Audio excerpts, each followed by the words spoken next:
கண்ணால் சிரிக்கிறாள், முன்னால் நடக்கிறாள், நெஞ்சை கிழிக்கிறாளோ.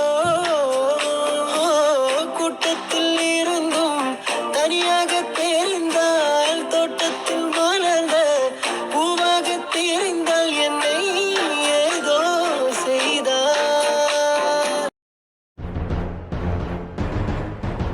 மேடம், மீட்டிங் முடிய இன்னும் 1/2 hour ஆகுமா? அது வரைக்கும் சார் உங்களை வெயிட் பண்ண சொன்னாரு. நான் வெயிட் பண்றேன்னு சார்ட்ட சொல்லிருங்க. Okay madam. மணி, சொல்லுங்க மேடம். மீட்டிங் முடியறதுக்கு 1/2 hour ஆகும்னு சொல்றாங்க. நான் அதுக்கப்புறம் சாரை பார்த்துட்டு பேசிட்டு வர்றதுக்கு டைம் ஆகும்னு நினைக்கிறேன். நீங்க என்ன பண்ணுங்க, இவனை ஸ்டேஷன் கூட்டு போய் ரிமாண்ட் பண்ணிருங்க. சரிங்க மேடம், நான் இப்பவே இவனை ஸ்டேஷன் கூட்டு போய் ரிமாண்ட் பண்ணிடுறேன். நீங்க இவனை ஜீப்லயே கூட்டிட்டு போயிருங்க. நான் எப்படி சாரை பார்த்து பேசிட்டு வரதுக்கு லேட் ஆயிடும். அதனால நீங்க போயிட்டு ஜீப் அனுப்புனா போதும். அப்புறம் தம்பிங்க கல்யாணத்துக்காக நம்ம ஸ்டேஷன்ல இருக்கவங்க எல்லாருக்கும் ட்ரெஸ் எடுத்திருக்கேன். அந்த ட்ரெஸ் ஜீப்ல தான் இருக்கு. நீங்க போன உடனே அங்க இருக்கவங்க எல்லாருக்கும் ட்ரெஸ் எல்லாம் எடுத்து கொடுத்துருங்க. சரிங்க மேடம், நான் இப்போ ஸ்டேஷனுக்கு போன உடனே நம்ம ஆளுங்க எல்லாத்துக்கும் ட்ரெஸ் எடுத்து கொடுத்துறேன் மேடம். சரிங்க மணி, எல்லாத்தையும் கரெக்டாக எடுத்து கொடுத்துருங்க, யாருக்கும் மிஸ் ஆகிடாம. அப்புறம் உங்கள் ஒய்ஃபுக்கும் குழந்தைங்களுக்கும் ட்ரெஸ் எடுத்து அது தனியாக வச்சிருக்கேன். நீங்கள் வீட்டுக்கு போகும்போது அதை எடுத்துகிட்டு போயிடுங்க. மேடம், அதான் எனக்கு எடுத்து வந்திருக்கீங்களே, அது போதாதா? எதுக்கு மேடம் வீட்டில் இருக்கவங்களுக்குலாம்? மணி, நான் இந்த ஸ்டேஷனில் ஜாயின் பண்ணல இருந்து இன்னைய வரைக்கும் நீங்கள் ஏன் கூட ஒரே ஸ்டேஷனில் தான் வேலை பார்த்துக்கிட்டு இருக்கீங்க. என் ஒர்க்காக இருக்கட்டும், ஃபேமிலியாக இருக்கட்டும், எல்லா விஷயத்துலையுமே நீங்கள் எனக்கு துணையாகவும் ஹெல்ப்ஃபுல்லாகவும் இருந்திருக்கிறீங்க. நீங்கள் என் கூட வேலை பார்க்குற சக மனிதர் தானேன்னு நான் இது நாள் வரைக்கும் பார்த்ததே இல்லை. நீங்களும் என் ஃபேமிலியில் ஒருத்தர் தான். நீங்கள் என் ஃபேமிலியில் ஒருத்தராக நான் நினைக்கும் போது உங்கள் ஒய்ஃபையும் குழந்தைங்க நான் அப்படி நினைக்க மாட்டேனா? என் வீட்டில் ஒரு விசேஷம் நடக்கு, அப்போ எங்கள் வீட்டில் இருக்கவங்க எல்லாத்துக்கும் நான் ட்ரெஸ் எடுத்து கொடுக்குறேன். அதே மாதிரி தான் உங்களுக்கும் உங்கள் ஒய்ஃபுக்கும் குழந்தைக்கும் நான் ட்ரெஸ் எடுத்தேன். ஏன் மணி, நான் ட்ரெஸ் எடுத்திருந்தேன்னா உங்கள் ஒய்ஃபும் குழந்தையும் போட்டுக்க மாட்டாங்களா? ஐயோ மேடம், நான் உங்க ஸ்டேஷன்ல வேலை பார்க்குற சாதாரண கான்ஸ்டபிள். இது நாள் வரைக்கும் நான் உங்களுக்கு கீழே வேலை பார்க்குற ஒரு கான்ஸ்டபிள் தானேன்னு நீங்க என்னைக்குமே என்ன நிகழ்ச்சியா பார்த்தது கிடையாது, பேசுனது கிடையாது. அதே போலதான் உங்க தம்பிங்களும். அவங்க எப்போதுமே என்ன மரியாதையா மணியன்னு கூப்பிட்டு அவங்கள ஒருத்தரை தான் என்கிட்ட பழகிக்கிட்டு இருக்காங்க. பல தடவை நீங்க உங்க வீட்டுக்கே என்ன சாப்பிட கூப்பிட்டு போயிருக்கீங்க. ஒரு மேலதிகாரி கூட வேலை பார்க்குறவங்கள சகஜமா பாக்குறது பேசுறதே அபூர்வம் மேடம். அதுலயும் நீங்க என்னையும் என் குடும்பத்துல உள்ளவங்களையும் உங்க குடும்பத்துல ஒருத்தர நினைச்சு இதெல்லாம் பண்றீங்க. அது எப்படி மேடம்? எங்க வீட்டுல இருக்கிறவங்க நீங்க எடுத்து கொடுத்த துணிமணியை போட மாட்டேன்னு சொல்லுவாங்க. என் ஒய்ஃபுக்கு உங்களுக்கு ரொம்ப பிடிக்கும் மேடம். நீங்க ஒர்க்குன்னு வரும்போது நேர்மையா இருக்கிறதும், ஃபேமிலின்னு வரும்போது உங்க ஃபேமிலி மேல நீங்க காட்டுற அன்புக்கும் பாசத்தையும் அவன் நிறைய தடவை என்கிட்ட சொல்லி பகிர்ந்திருக்கா மேடம். என் குழந்தைகிட்ட போய் நீங்க ட்ரெஸ் எடுத்து கொடுத்தீங்கன்னு சொன்னா அவர் ரொம்ப சந்தோஷப்படுவான் மேடம். சரி மணி, நீங்க வீட்டுக்கு போகும்போது மறக்காம உங்க ஒய்ஃபுக்கும் குழந்தைக்கும் ட்ரெஸ் எடுத்துட்டு போங்க, சரிங்களா? ஹேண்ட் கப் வச்சிருக்கீங்கல்ல? வச்சிருக்கேன் மேடம். இவனை ஹேண்ட் கப் போட்டு கூட்டு போங்க. ஸ்டேஷன் போற வரைக்கும் இப்ப மேல ஒரு கண்ணு இருக்கட்டும். சரிங்க மேடம், நான் கரெக்டா நம்ம ஸ்டேஷன்ல போய் இவனை ரிமாண்ட் பண்ணிடுவேன். டேய் மேடம், கான்ஸ்டபிள் கூட தானே ஸ்டேஷனுக்கு போறோம். போற வழியில ஏதாச்சும் தகுடு தத்தம் பண்ணி தப்பிச்சிடலான்னு முயற்சி பண்ணுனேன்னு வச்சுக்க, மோவனே மறுபடியும் என் கையில சிக்குவேன். அப்படியெல்லாம் என் ஏரியாவில் இருந்துகிட்டு என் கண்ணில் படாம நீ வாழ்ந்துட முடியாது. என் கையில சிக்குற அன்னைக்கு உனக்கு நடக்கிறதுக்கு முட்டி இருக்காது. பேத்து கையில கொடுத்துருவேன், புரியுதா? புரியுது மேடம். நான் தப்பிக்க முயற்சி பண்ண மாட்டேன். ஸ்டேஷனுக்கு போயிடுறேன் மேடம், ஸ்டேஷனுக்கு போயிடுறேன். அந்த பயம் இருக்கணும். மணி, ஹேண்ட் கப் போட்டு பத்திரமா கூட்டிட்டு போங்க. நான் சார்ட்ட பேசிட்டு நேரா ஸ்டேஷனுக்கு வந்துடுறேன். ஓகே மேடம், நான் இவனை சேர்க்க வேண்டிய இடத்துல கரெக்டா சேர்த்துறேன். கிளம்புங்க. ஏய் வாடா. மேடம். சொல்லுங்க மேடம், சார் உங்களை உள்ள கூப்பிடுறாங்க. மீட்டிங் முடிஞ்சிட்டு மேடம், நீங்க சாரை பார்க்க போலாம். நீங்க போங்க, நான் போய் பாத்துக்கிறேன். Okay madam. சார். வாங்க கமலி, உங்களுக்காக தான் வெயிட் பண்ணிக்கிட்டு இருக்கேன். மீட்டிங் முடிய கொஞ்சம் லேட் ஆயிட்டு. உங்களுக்கு எந்த ப்ராப்ளமும் இல்லையே? அதெல்லாம் ஒன்றும் இல்லை சார். நான் தம்பிங்க கல்யாணத்துக்காக உங்ககிட்ட லீவ் கேட்டிருந்தேன். ஆனால் நீங்கள் உங்களை பார்க்க ஆஃபீஸ்க்கு வர சொன்னீங்க. ஏன் சார், என்னாச்சு? இந்த லீவை பற்றி உங்ககிட்ட பேசணும், அதுக்காக தான் நான் உங்களை வர சொன்னேன். ஏன்னா நீங்கள் இங்கே ஜாயின் பண்ணதுலேருந்து இது நாள் வரைக்கும் உங்கள் பர்சனல் ஒர்க்குக்காக லீவு கேட்டதே கிடையாது. மினிமம் 1 hour 2 hour பர்மிஷன் போட்டு தான் போயிருப்பீங்க. ஆனால் ஃபர்ஸ்ட் டைம் உங்கள் பர்சனல் ஒர்க்குக்காக லீவ் கேட்டிருக்கீங்க. அதனால நீங்கள் கேட்ட லீவை நாங்கள் கொடுத்து தான் ஆகணும். இருந்தாலும் நீங்கள் 10 நாளைக்கு லீவு கேட்குறீங்க. அதான் சார், நீங்களே சொல்றீங்க இது நாள் வரைக்கும் என் பர்சனல் ஒர்க்குக்காக ஒரு நாள் கூட நான் லீவ் போட்டதே கிடையாது. ஆனால் ஃபர்ஸ்ட் டைம் இத்தனை நாள் நான் உங்ககிட்ட லீவ் கேட்குறேன்னா, என் தம்பிங்களுக்கு கல்யாணம் ஏற்பாடு பண்ணுறேன்னு உங்களுக்கு தெரியும். ஒரே நாளில் 4 தம்பிங்களுக்கு கல்யாணத்தை வச்சிருக்கோம். கொஞ்சம் பெருசாக எடுக்கிறோம். ஏன்னா ரொம்ப வருஷம் கழிச்சு எங்கள் வீட்டில் நடக்கிற ஃபர்ஸ்ட் ஃபங்க்ஷன் இது. அதனால இந்த கல்யாணத்தை கிராண்டாக வைக்கலான்னு நாங்கள் எல்லாரும் முடிவு பண்ணியிருக்கோம். இது நாள் வரைக்கும் என் தம்பிங்க என் பேச்சை மீறி எதுவுமே பண்ணது கிடையாது. நான் என்ன சொன்னாலும் அப்படியே செஞ்சிருவாங்க. ஃபர்ஸ்ட் டைம் என் தம்பிங்க என்கிட்ட ஒன்று கேட்டிருக்காங்க. அவங்க கல்யாணத்தப்போ எல்லா மூமெண்ட்லையும் அவங்க கூட நான் இருக்கணும்னு ஆசைப்படுறாங்க. என் அம்மா அப்பாவும் அதைத்தான் சார் ஆசைப்படுறாங்க. ஏன்னா எங்கள் வீட்டில் எவ்வளோ ஃபங்க்ஷன் வந்திருக்கு. ஆனால் எந்த ஃபங்க்ஷன்லையும் பண்டிகையிலையும் நான் அவங்க கூட இருந்ததில்ல. ஆனால் அவங்க கூட இருந்து நான் பண்டிகையை கொண்டாடணும்னு எவ்வளவோ ஆசைப்பட்டிருக்காங்க. எங்கள் அம்மா நிறைய வாட்டி என்கிட்ட சண்டை கூட போட்டிருக்காங்க. ஆனால் நான் 1 மணி நேரம் 2 மணி நேரம் அவங்க கூட இருக்கிறதே அபூர்வம். ஆனால் இந்த டைமில் எல்லாரும் என்கிட்ட அவங்க கூட இருக்கணும்னு கேட்கும்போது அவங்க ஆசையை நான் நிறைவேற்றி வைக்கணும்ல சார். நீங்க சொல்றது சரிதான் கமலி. உங்க ஃபேமிலி பத்தி எனக்கும் கொஞ்சம் தெரியும். ரொம்ப வருஷத்துக்கு அப்புறம் உங்க வீட்ல நடக்கிற ஃபர்ஸ்ட் ஃபங்க்ஷன் இது. இந்த டைம்ல உங்க பேரண்ட்ஸும் உங்க தம்பிங்களும் நீங்க அவங்க கூட இருக்கணும்னு ஆசைப்படுறாங்க. அதுதான் நீங்களும் நினைக்கிறீங்க. ஆனா அதே டைம்ல நீங்க ஒர்க் பண்ற ஏரியாவை பத்தியும் நீங்க கவனத்துல வச்சுக்கணும்ல. சார் நீங்கள் என்ன சொல்ல வரீங்க? கமலி, இப்ப நீங்க ஒர்க் பண்ற ஏரியாவில் நீங்க வர்றதுக்கு முன்னாடி என்னென்ன பிரச்சனை இருந்துச்சுன்னு உங்களுக்கு நல்லாவே தெரியும். ஏன்னா நீங்க ஒரு ஸ்டேஷனுக்கு ஜாயின் பண்றதுக்கு முன்னாடியே அந்த ஏரியாவை பத்தி ஃபுல் டீடைலையும் நீங்க தெரிஞ்சுக்கிட்டு தான் அங்க போய் ஜாயின் பண்ணுவீங்க. நீங்க வர்றதுக்கு முன்னாடி நிறைய கம்ப்ளைண்ட் அந்த ஏரியாவில இருந்து வந்துச்சு. திருட்டு, கொலை, ரவுடிங், அராஜகம்னு இப்படி நிறைய கம்ப்ளைண்ட் வந்துச்சு. நீங்க ஜாயின் பண்ண ஒரே மாசத்துக்கு அப்புறமே அப்படி எந்த கம்ப்ளைண்ட் அந்த ஏரியாவில இருந்து இது வரைக்கும் வந்தது கிடையாது. இப்போ அந்த ஏரியா உங்க கண்ட்ரோல்ல இருக்கு. உங்க கண்ட்ரோல்ல இருக்கிற வரைக்கும் அந்த ஏரியாவில் எந்த பிரச்சனையும் நடக்காது. ஆனா நீங்க 10 நாள் லீவ்ல போறேன்னு சொல்றீங்க. நீங்க லீவ்ல இருக்கிறது இந்த ரவுடிங்களுக்கு தெரிஞ்சிச்சுன்னா மறுபடியும் அவங்க பழைய ரவுடிஸ்தனம் பண்ண ஆரம்பிச்சிருவாங்க. அங்க திருட்டும் கொள்ளைகளும் நடக்க ஆரம்பிச்சிரும். 10 நாளுங்கிறது ஒரு சின்ன கேப் தான். ஆனா அதுக்குள்ள எவ்வளவு விஷயங்கள் நடந்துடலாம். நீங்க இல்லைன்னு தெரிஞ்சா மறுபடியும் இங்க இருந்து ஓடின ரவுடிங் எல்லாரும் தலையெடுக்க ஆரம்பிச்சிருவாங்க. இன்னைக்கு மீட்டிங்ல நாங்க அதை பத்தி தான் பேசிக்கிட்டு இருந்தோம். இந்த 10 டேஸ் உங்களுக்கு லீவ் கொடுக்க போய் எந்த பிரச்சனையும் இல்ல. அதுக்கு பதிலா வேற யாராச்சும் சார்ஜ் போடலாம். ஆனா உங்க அளவுக்கு அந்த ஏரியாவை மெயின்டைன் பண்ண யாராலையுமே முடியாது. இந்த ஒரு விஷயத்தினாலதான் உங்களுக்கு 10 டேஸ் வரைக்கும் லீவ் கொடுக்கலாமா வேண்டாமான்னு நாங்க மீட்டிங்ல டிஸ்கஸ் பண்ணிக்கிட்டு இருந்திருக்கோம். சார் நான் என் ஒர்க்ல எவ்வளவு ஆக்டிவா இருப்பேன்னு உங்களுக்கு நல்லாவே தெரியும். அந்த ஸ்டேஷன்ல நான் ஒர்க் பண்ற வரைக்கும் அது என்னோட ஏரியா. என் கண்ணுக்கு தெரியாம அங்க எதுவும் நடக்காது. அங்க நான் இருந்தாதான் தப்பு நடக்காதே, இல்லைன்னா தப்பு நடக்கணும் ஒண்ணு இல்ல. அந்த ஸ்டேஷன்ல நான் வேலை பார்க்குற வரைக்கும் என் அனுமதி இல்லாம எவனாலையும் அங்க ஆட்டம் போட முடியாது.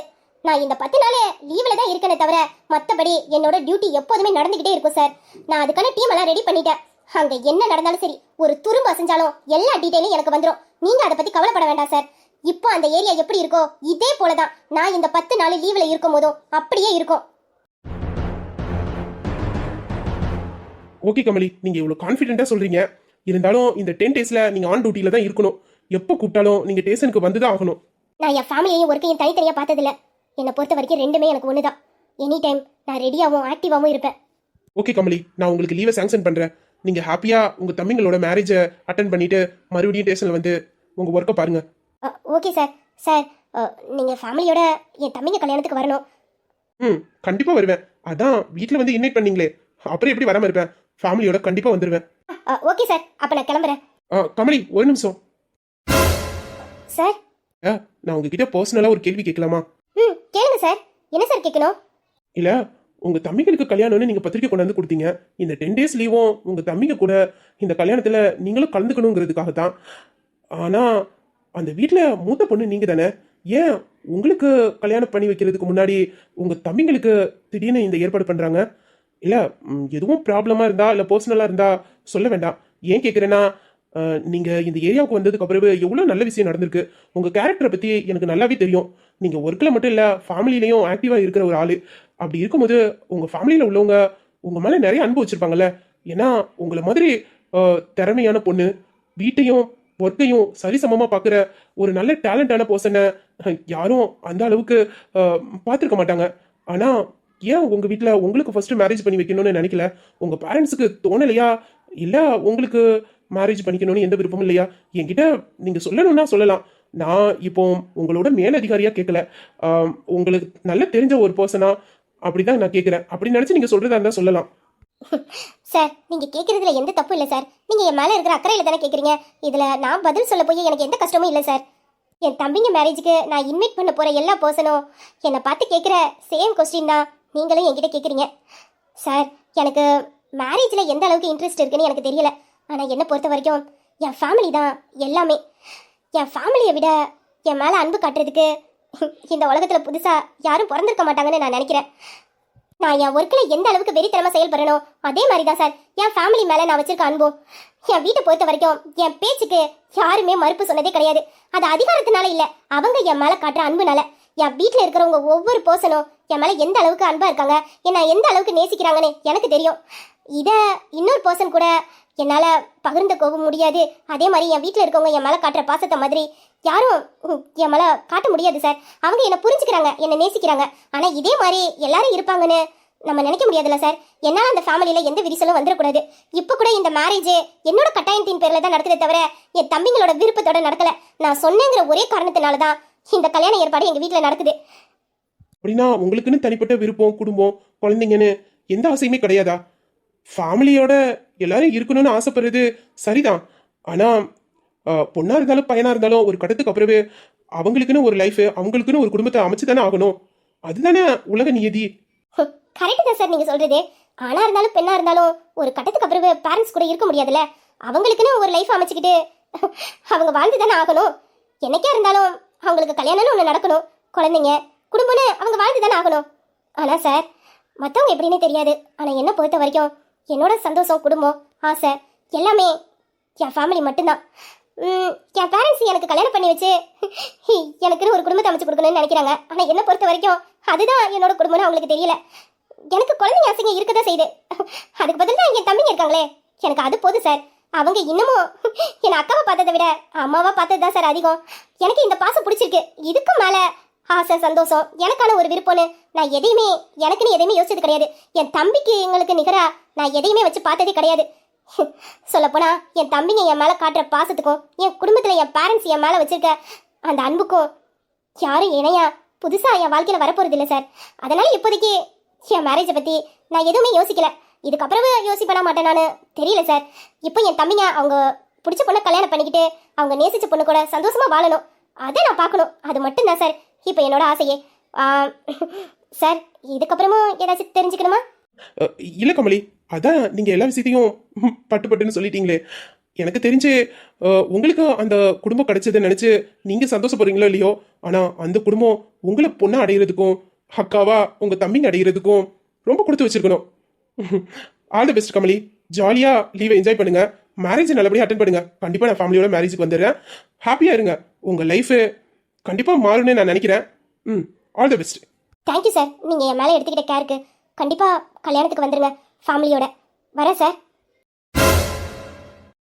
குடும்பத்தில் இருக்கவங்க மேலே பாசம் வைக்கலாம், ஆனால் இந்த அளவுக்கு ஒரு பர்சன் வெறித்தனமாக தான் குடும்பத்தை நேசிக்கிறத இப்போ தான் பார்க்குறேன். Just a beautiful girl. God bless you.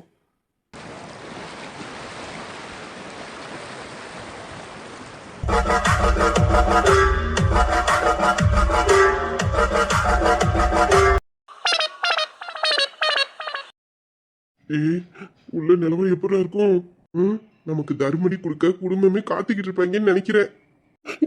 ஏன்டா நீ வேற? ஏண்டா காலையில வீட்டை விட்டு வெளியில போயிட்டோம், வீட்டுக்கு வந்த நேரத்தை பார்த்தல மணி 10. இவ்வளவு நேரம் ஊரை சுத்திட்டு நம்ம வீட்டுக்கு வந்தோன்னா வீட்டுல உள்ளவங்க எல்லாம் ஆர்த்தி இருப்பாங்கன்னு நினைச்சியோ? குடும்பமா சேர்ந்து இன்னைக்கு குமிர் விடுவாங்கடி நம்மள. எது குமருவாங்களா? டேய், இதுக்கெல்லாம் காரணமே நீ தான்டா. நான் அப்பவே பெசாட்டுக்கு வீட்டுக்கு வந்திருப்பேன்ல. நீ தான் தேவையில்லாதெல்லாம் பேசி என் மனசு கழிச்சு என்னை வெளியில கூட்டிட்டு போயிட்டேன். அன்னைக்கு அப்ப சொன்னாரு, கல்யாண வேலை தவிர வேற எதுக்காச்சும் வீட்டை விட்டு எவனாச்சும் வெளியில போனீங்க காலு கையில முடிச்சு போட்டுவேன்னு. இன்னைக்கு பாரு, உன்னால நான் அப்பா கிட்ட வசமா மாட்டிக்கிட்டேன். இன்னைக்கு என்ன தொலைச்சு கட்ட போறாரு. ஏண்டா நானாடா உன் மனசை கழிச்சேன்? இவர் ஒண்ணு தெரியாத பச்சை மண்ணு. இந்த பச்சை மண்ணோட மனசுல நான் நஞ்ச கழிச்சு வெளியில கூட்டிட்டு போயிட்டு இந்த நல்லவரை கெட்டவராக்கி கூட்டிட்டு வந்துட்டேன். அப்ப இவருக்கு தர்மடி கொடுப்பாரு, என்ன இடுப்புல தூக்கி வச்சு சோறு விட்டுவாரு. என்னடா? ஆமா, நான் பச்சை மண்ணுதான். நீ தான் என்கிட்ட ஆசையை காமிச்சு வெளியில கூட்டிட்டு போன. நானா வரேன்னு சொன்னேன். போடு போடு, மொத்த பழிய என் மேலே போடு. ஐசு தின்னம்மா மூடிட்டு போய் வேலையை பார்த்தாமான்னு இல்லாம நீ அங்க ஐசு திங்கிற குழந்தைகளை பார்த்து ஃபீலிங்காவ அது என்னன்னு நான் வந்து கேட்க உடனே நீ உன் மனசுல இருக்கிறதெல்லாம் கொட்டி தீக்க. நண்ப மனசுல இவ்வளவு ஆசையும் கவலையும் சுமந்துக்கிட்டு இருக்கானேன்னு உன் மேல இறக்கப்பட்டு ரிஸ்க் எடுத்து உன் ஆசையெல்லாம் நிறைவேற்றி வைக்கலான்னு கூட்டிட்டு போனேன்ல. நீ பேசுவடா பேசுவ. இப்ப அப்பா கிட்ட நீ ஒத்தையில சிக்கிக்கிட்டேன்னு சொன்னதும் மொத்த பழியும் தூக்கி என் தலையில போட்டுட்டு நீ நல்லவனாட்ட தப்பிச்சிடலான்னு முடிவு பண்ணிட்ட. அப்படித்தானடா? நான் நல்லவன் தான்டா. ஆமாமா, நீ ரொம்ப நல்லவன்டா. அதைத்தானே நானும் சொன்னேன். ஏண்டா, இன்னைக்கு நம்ம தோட்டத்துல போய் மாங்காய் பறிச்சது, வயல்ல சேத்துல போய் ஆட்டம் போட்டது, கிணத்துல குளிச்சது, அப்புறம் இந்த சின்ன பிள்ளைங்களோட ஓடி பிடிச்சி விளையாண்டது, அப்பெல்லாம் நீ சந்தோஷமா இருந்தல்ல? ஜாலியா இருந்துச்சுல? ஜாலியா இருந்துச்சா? என்னடா சாதாரணமா கேட்டுக்கிட்ட? எம்பிட்டு சந்தோஷமா இருந்தேன் தெரியுமா? ரொம்ப சந்தோஷமா இருந்திருக்க. அந்த சந்தோஷத்தெல்லாம் சொல்றதுக்கு அளவே இல்லடா. ராஜா, நம்ம எவ்வளவோ பணம் சம்பாதிச்சோம், எவ்வளோ காஸ்ட்லி கார் வாங்கினோம், எவ்வளோ புது புது கார்ல எல்லாம் டிரைவ் போயிருக்கோம். ஆனா அதுல எல்லாம் கிடைக்காத சந்தோஷம் அந்த வாடகை சைக்கிள் எடுத்துட்டு 5 ரூபாய்க்கு ஐஸை வாங்கி நீ கொஞ்சம் நான் கொஞ்சம்னு மாறி மாறி சாப்பிட்டுக்கிட்டு நிறைய விஷயங்களை பேசிக்கிட்டு அந்த சைக்கிள்ல அந்த ஊரையே ரவுண்ட் அடிச்சோம் பாரு. ச்சே, இப்படி ஒரு சந்தோஷம் நம்ம கோடி கணக்கு செலவு பண்ணி கார் வாங்கி சுத்தினாலும் அதுல கிடைக்காதுடா. அப்படி ஒரு சந்தோஷமா இருந்துச்சு. அப்புறம் அந்த ரோட்டு கடையில பிரியாணி சாப்பிட்டோமே, எப்படி இருந்துச்சு தெரியுமா? செம்ம சூப்பரா இருந்துச்சுடா. அவ்வளவு டேஸ்டா இருந்துச்சு. இன்னும் அந்த டேஸ்ட் என் நாக்குல அப்படியே இருக்கடா ராஜா. இந்த பாரு, என் கையில கூட இன்னும் பிரியாணி மணத்த என்னமா மணக்குதுன்னு. டேஸ்ட்லயும் மணத்துலயும் ரோட்டு கடை பிரியாணினா ரோட்டு கடை பிரியாணி தான். சும்மா வயிறு ஃபுல்லா முட்டை முட்டை பிரியாணியை சாப்பிட்டுட்டு அந்த மரத்தடி கைத்துக்கட்டில தூங்குன பாரு, சொர்க்கம்டா. இப்படி ஒரு சொர்க்கம் 5 ஸ்டார் ஹோட்டல்ல கூட கிடைக்காதுடா. அப்படி ஒரு சொர்க்கம். தூங்கி முடிச்சதுக்கு அப்புறம் உடம்பெல்லாம் சும்மா கின்னு இருந்துச்சு. அதுலயும் அந்த பசங்க கூட கோடிக்கல விளையாண்டுட்டு பாட்டு பாடி டான்ஸ் ஆடி விழுந்த மாதிரி. அதுதான் இதுல ஹைலைட்டு. நான் எவ்வளவு அழகா பாட்டு பண்ண பத்தியா? அந்த குழந்தைங்களுக்கு எல்லாம் நான் பண்ண பாட்டு தானே பிடிச்சிருந்துச்சு. உனக்கு பாடையே தெரியல, நீ பாடும்போது கழுத கத்துற மாதிரி சவுண்ட் கேக்குதான். அந்த குழந்தைங்க எல்லாம் சொல்லி சிரிச்சிச்சு. நீ கேட்டியா? நான் பண்ணது உனக்கு கழுத கத்துற மாதிரி இருந்துச்சு. அப்ப சாரோட வயசு எப்படி இளையராஜா வயசு மாதிரி இனிமையா இருந்துச்சோ? அப்படியே இருந்துக்கலாம். அப்படின்னாலும் என்ன நானா சொன்னேன்? குழந்தைங்க தானே சொன்னிச்சு. குழந்தைங்க எப்போதுமே போய் சொல்லாதா. குழந்தைங்க தெய்வமும் ஒண்ணு. குழந்தைங்க சொன்னா எல்லாம் கட்ட தண்டமா இருக்கும்.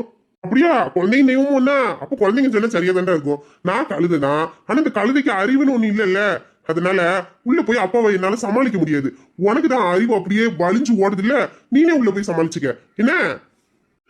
என்ன காப்பாத்துடா. நான் எப்படி காப்பாத்த முடியும்? நான் தான் கழுதையாச்சே, எனக்கு அறிவு இல்லடா.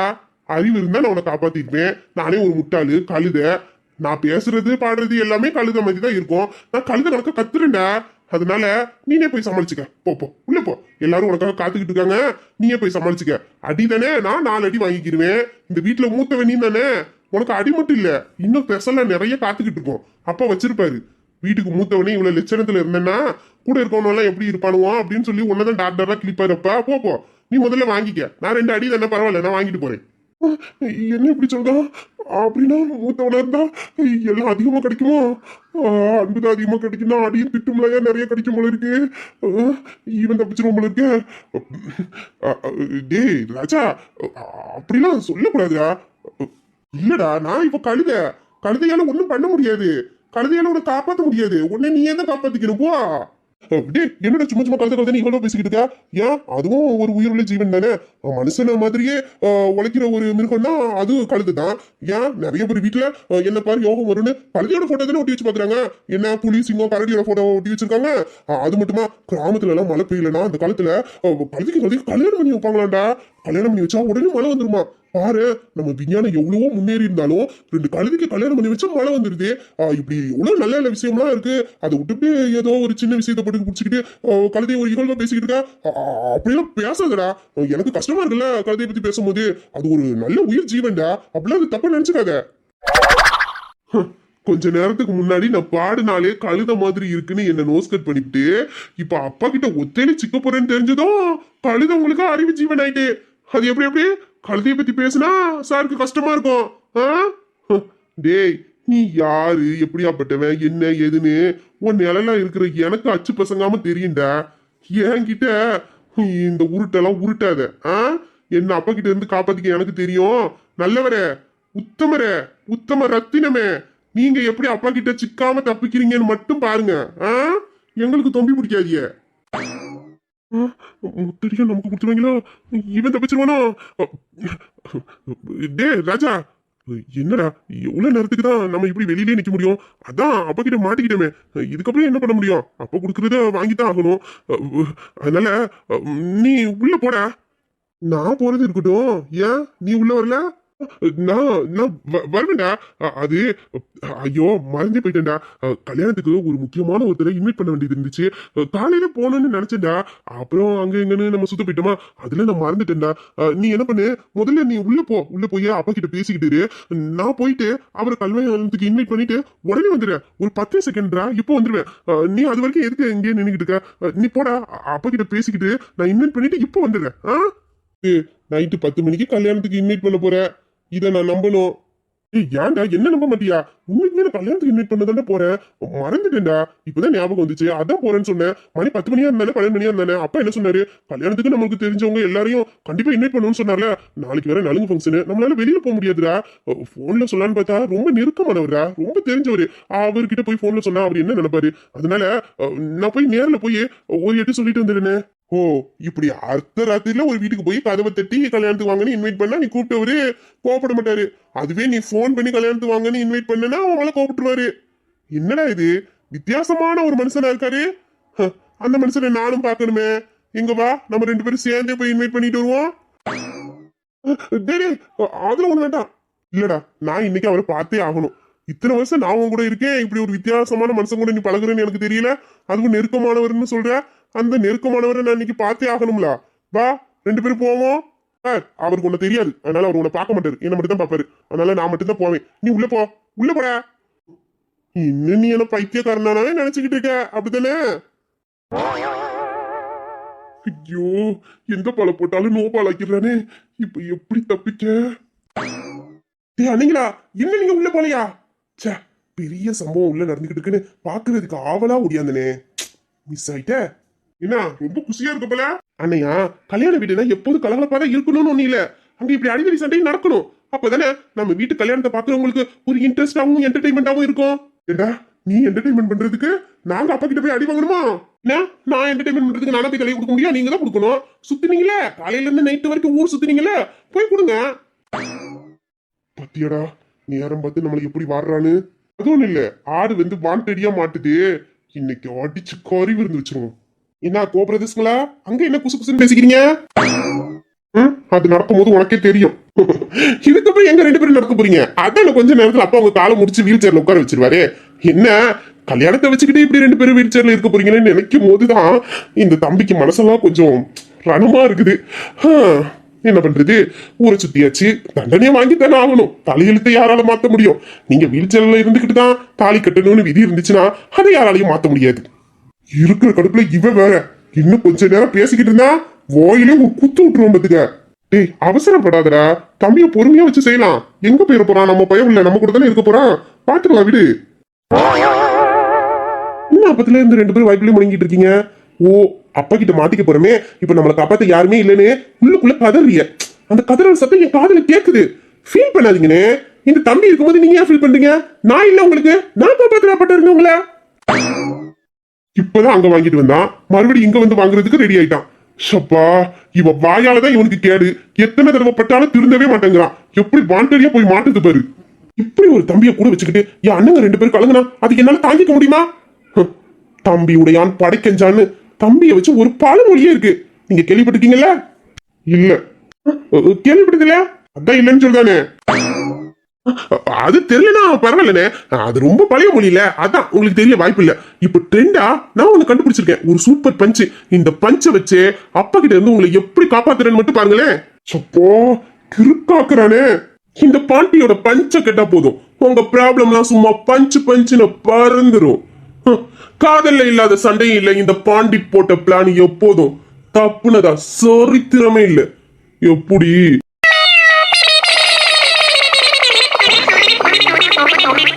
ஏன்டா மச்சான் சொன்ன பஞ்சுல உங்க அண்ணனோட முகமா பிரைட்டா உன் பார்த்தா ஏன்டா இப்படி கொடூரமா முறைக்கிறானுவோ? ஆமா நீங்க இதுக்கு என்ன முறைக்கிற?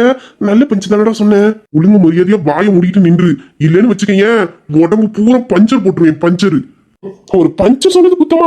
அதுக்கு போய் குடும்பமா சேர்ந்து கொலவெறியில என்ன முறைக்கிறீங்க? கோபுரதேசங்களா அட்டங்க மாட்டியாடா?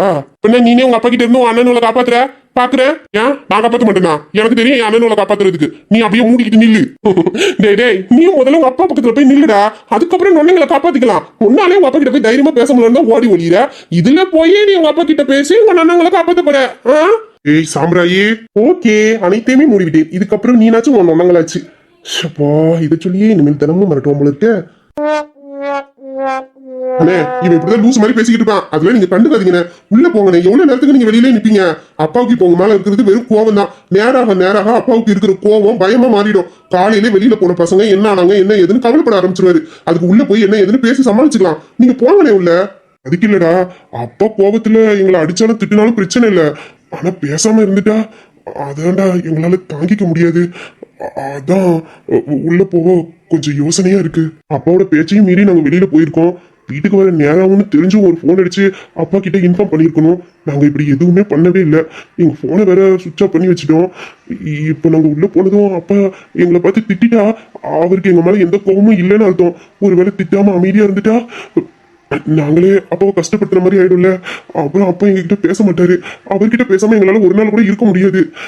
அதான் வீரா, அப்பா எங்க மேல கோவப்பட்டுருவாரோ, எங்ககிட்ட பேசாம இருந்துருவாரோ. அண்ணா, நீ நினைக்கிற மாதிரிலாம் எதுவும் நடக்காது. அப்பாவை பத்தி உனக்கு தெரியாதா? அப்பா இது வரைக்கும் நம்ம யார் மேலேயாச்சும் கோவப்பட்டிருக்காரா சொல்லு? அவர் மேல யாரும் கோவத்தை காட்டினா கூட தன்மையா கடந்து போவதை தவிர திரும்ப கோவத்தெல்லாம் காட்ட மாட்டாரு. நானே அப்பாவை எவ்வளவு கஷ்டப்படுத்திருக்கேன். ஆனா பதிலுக்கு அப்பா என்னைக்காச்சும் என் மனசு நோக்கிறபடி நடந்திருக்காரா இல்ல பேசியிருக்காரா?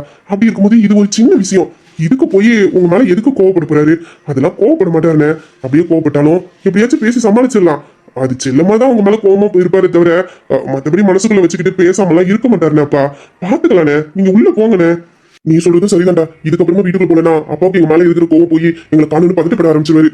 நாங்க அப்பவே வந்து அப்பாவை சமாதானப்படுத்திருக்கணும். என்ன பண்றது, இவ்வளவு தூரம் வந்துட்டு தைரியமா உள்ள போறதுக்கு வழி தெரியல. பயமாவும் பதட்டமாவும் இருந்துச்சு. டே அண்ணங்களா, இதுக்காகவாட இவ்வளவு நேரம் தங்கி தங்கிங்க நீங்க? அதான் உள்ள போறதுக்கு இவ்வளவு பெரிய வழி இருக்குல்லடா, போக வேண்டியதானே? வீரா, அப்பா எங்களை கொன்னு போட்டாலும் பரவாயில்ல, இவ வாயை மட்டும் உடைக்காம நீ உள்ள வந்துடாத. நீ பஞ்சு சொல்றதுக்கு இவனுக்கு வாயே இருக்கக்கூடாது. பஞ்சர் ஆக்கிட்டு தான் உள்ள வார. ஓ, ஆர்டர் போட்டு போறானுங்களா? என் மேல நீ கைய வச்சிருவ, என்ன அடிச்சிருவ. என்ன அதான் இவ்வளவு பயம் இருக்குல்ல, அப்ப ஏன் மட்டும் வாய் பேசுற? பயமா? எனக்கு என்ன பயம்? நான் ஏன் உன்னை பத்தி பயப்படணும்? எனக்குலாம் ஒண்ணும் பயம் இல்லையே. அப்படியா? அப்ப எதுக்கு தள்ளி போய் நிக்கிற? ஓ, வாமளவுல பைக்ல தள்ளி நிக்கிறேன்னு நினைச்சியாக்கும். ஃப்ரேமா விட்டு வெளியில போயிடக்கூடாதுன்னு வந்து சென்டர்ல நிக்கிறேன். நானாச்சும் உன்னை பார்த்து பயப்படுறதாச்சு. டேய், 5 வருஷம் 5 இயர்ஸ் ஆர்மில இருந்திருக்கேன். 5 வருஷமா கையில துப்பாக்கியை பிடிச்சிருக்கேன்டா. எக்யூப்மெண்ட் பிடிச்ச கையே பார்த்தல. நீ என்ன அடிக்கணும்னு ஒரு ஸ்டெப் முன்னாடி எடுத்து வச்சாலும் உன் உயிருக்கு நான் உத்தரவாதம் கொடுக்க முடியாது. அப்படிங்களா சார்? ஒரு ஸ்டெப்புக்கு 2 ஸ்டெப்பே எடுத்து வச்சுட்டேன் சார். இப்போ என்ன பண்ணுவீங்க? ஏன் சார் தள்ளி போறீங்க? நீங்க தான் 5 இயர்ஸ் ஆர்மில இருந்தவராச்சே.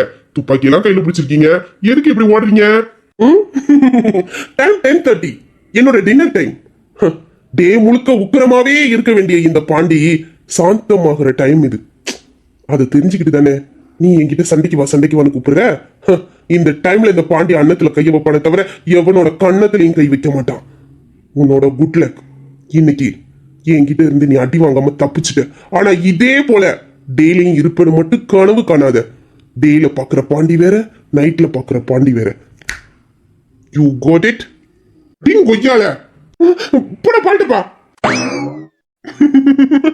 ஓடுறது பாரு, பாட்டு போட நான் உனக்கு உள்ளதானே போற, வந்து உன்னை வச்சுக்கிறேன்.